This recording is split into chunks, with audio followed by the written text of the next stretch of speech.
많은 분이 기다려온 이번 경매품은 대한민국의 국보입니다. 아니, 이게 무슨 소리냐고요? 오는 1월 27일 국보 2점이 실제로 경매에서 판매될 예정입니다. 우리나라 최초로 국보가 경매에 나오게 된 이유는요, 해당 문화재를 소장하고 있던 간송미술관이 코로나로 인한 경영난을 이기지 못하고 작품을 팔기로 결정했기 때문이에요. 아니, 국가에서 지정한 문화재를 이렇게 막 사고 팔아도 되는 건가? 궁금하실 텐데, 국보, 보물 등 국가 지정 문화재의 경우 국가 소유면 사고 팔 수 없고 개인 재산인 경우 매매가 가능합니다. 경매에 나올 금동 개미명 3점 불입상과 금동 3점 불감은 국보로 지정된 만큼 중요한 가치를 지니고 있다고 합니다. 먼저 금동 개미명 3점 불은요, 우리나라 불상 중에 이렇게 불상 자체에 명문을 적고 있는 예가 많지 않아요. 근데 이제 이 상의 경우는 광배 뒤쪽에 개미년이라고 하는 연도가 적혀 있어요. 명문이란 이 불상이 언제 또는 누가 어떻게 만들었는지를 적은 걸 말하는데, 일반적인 불상에서는 찾아보기 쉽지 않습니다.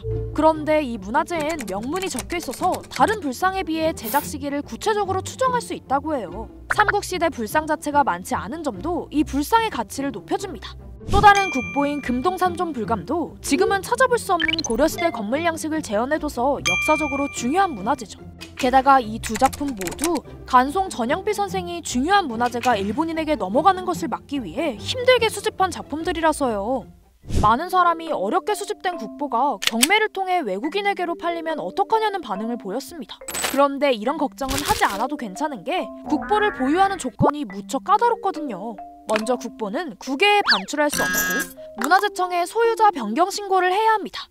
또 문화재보호법에 따라 보관 장소를 옮길 때마다 신고를 해야 하죠. 이렇게 조건이 까다로워서인지 작년 간송미술관이 경매에 내놓은 보물 2점 모두 응찰자가 없어 낙찰되지 못했습니다. 하지만 이번에는 보물보다 가치가 높은 국보라 어떻게 될지 알 수 없고요.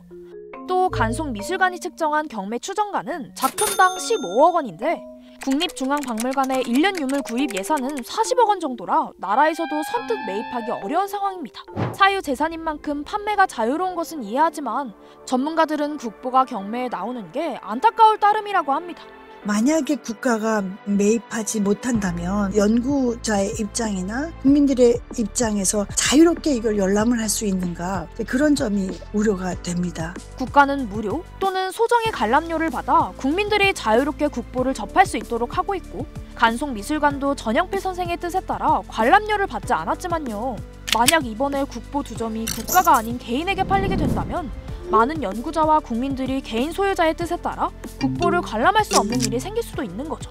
무엇보다 일제강점기에 전영필 선생이 힘들게 모아온 소장품이다 보니 그 수집만으로도 의미가 깊어서요, 소장품들이 흩어지는 데에도 아쉬움이 크다고 합니다.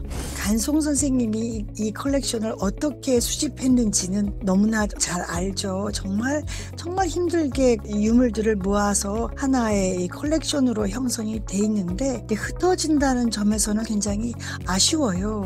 전영필 선생은 이번에 경매에 나온 국보 외에도 훈민정음 해례본, 신윤복의 미인도 등 다양한 문화재를 자신의 재산을 팔아 지켜왔습니다. 그렇게 간송미술관에 모인 문화재만 4천여 점이나 돼서 그 작품들이 모여있는 것만으로도 큰 의미가 있다는 거죠.